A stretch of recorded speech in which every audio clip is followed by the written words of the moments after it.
हमने पिछले लगभग सवा एक साल के दौरान कौमी इत्तेहाद और अज़्म के जज्बे के साथ मुआशी बहाली, इस्लाहात और तरक्की का सफ़र कामयाबी से तय किया है और मुआशी इस्लाहात, मालियाती नज़्म व ज़ब्त और तरक्याती मनसूबाबंदी को यकजा करते हुए न सिर्फ मईशत को इस्तेहकाम बख्शा है बल्कि मुस्तक़बिल की बुनियादें भी मजबूत की। जनाब स्पीकर, हमारी तरजीह एक ऐसी मईशत की तश्कील है जो हर तबके को तरक्की के समरात दे और माहौलियात और वसाइल के तहफ़्फ़ुज़ को यकीनी बनाते हुए देर पा तरक्की का रास्ता हमवार करे। यही विजन हमें आगे बढ़ाता है एक ऐसे पाकिस्तान की तरफ जहाँ तरक्की हर फर्द की दहलीज तक पहुँचे और कौम बहैसियत मजमूई खुशहाल हो। राह पे कायम, खुशहाली दायम, यही हमारा हज़्म, हमारी हिकमत अलमी और हमारा नारा है। जनाब स्पीकर, हमने गुज़िश्ता साल मईशत की बहादुरी के लिए कई अहम इक़दाम किए जिनके नतीजे में माली नज़्म व ज़ब्त में नुमायाँ बेहतरी आई और हमें कई कामयाबियाँ हासिल हुई। जिनमें से कुछ का जिक्र करना चाहूँगा। उनमें GDP के 2.4% के बराबर प्राइमरी सरप्लस का हसूल, अफरात ज़र में नुमायाँ कमी 4.7%। याद रहे कि सिर्फ 2 साल पहले अफरात ज़र की शरह 29.2% तक पहुँच चुकी थी। पिछले साल के 1.7 अरब डॉलर खसारे के मुकाबले में इस साल सरप्लस करंट अकाउंट 1.5 अरब डॉलर मुतवक्के। रुपये की कदर में इस्तेहकाम, तरसीलात ज़र मौजूदा माली साल के पहले 10 माह में 31% इजाफे के साथ 31.2 अरब डॉलर तक पहुँच गई। हम पुरुमीद हैं कि मौजूदा माली साल के अख्ताम तक तरसीलात ज़र का हुजम 37 से 38 अरब डॉलर तक पहुँच जाएगा इंशाअल्लाह। स्टेट बैंक के ज़रा मुबादले के ज़खायर में 2 अरब डॉलर का इजाफा हो चुका है। मौजूदा साल के अख्ताम तक ये ज़खायर 14 अरब डॉलर तक पहुँच जाएंगे। जनाब स्पीकर, इक़्तिसादी बेहतरी के लिए हुकूमत को सख्त फैसले करने पड़े।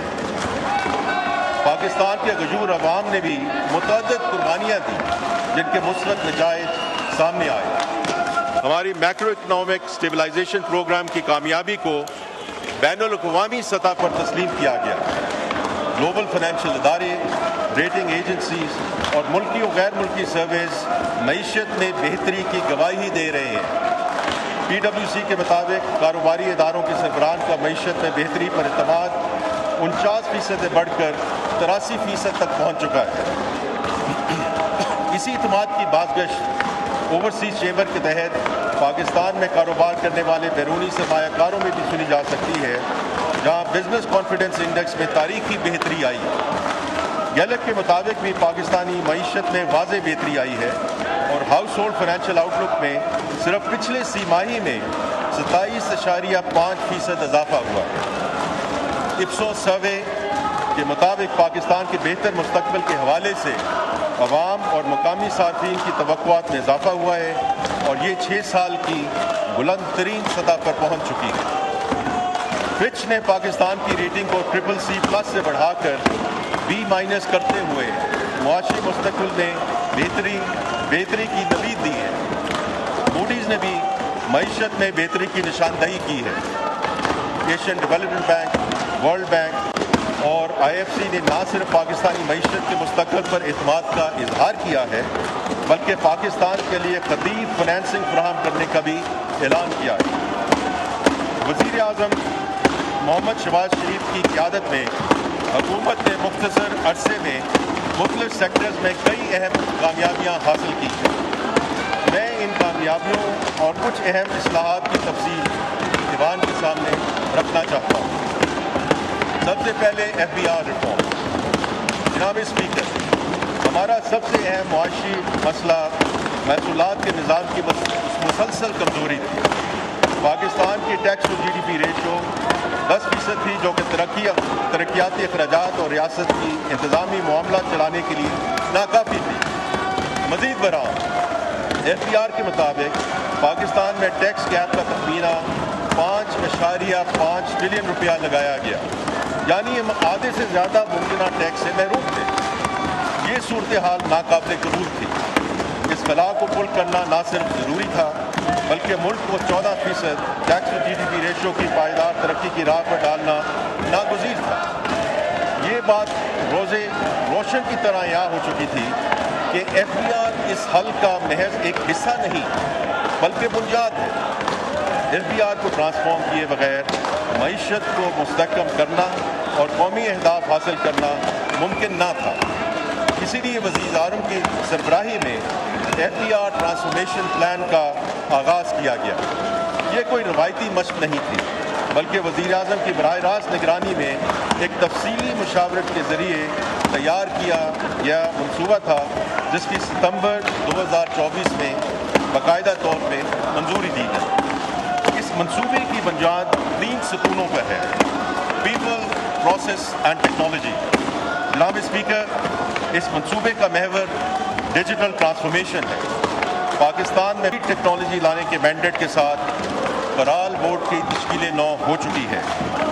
جناب اسپیکر، ٹیکنالوجی کے ساتھ ساتھ ہم انسانی وسائل کی ترقی پر بھی بھرپور سرمایہ کاری کر رہے ہیں۔ آڈیٹرز کی کیپیسٹی بلڈنگ کے لیے نئی بھرتیاں کی گئی ہیں۔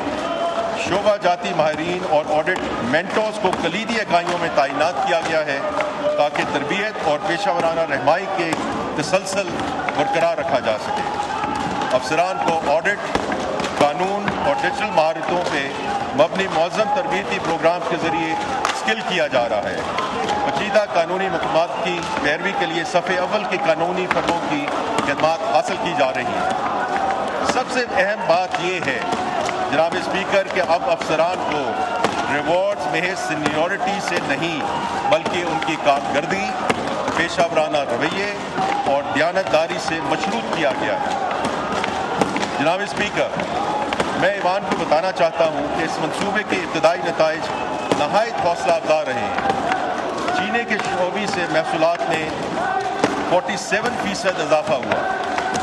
ڈیٹا انٹیگریشن کے ذریعے 3,90,000 ہائی ویلیو نان فائلرز کی نشاندہی ہوئی، جس سے 30 کروڑ روپے کی وصولی ممکن ہوئی۔ فراڈ اینالیٹکس کے ذریعے 9.8 ارب روپے کے جعلی ریفنڈ کلیمز کو بلاک کیا گیا۔ آرٹیفیشل انٹیلیجنس پر مبنی آڈٹ سسٹم کے تحت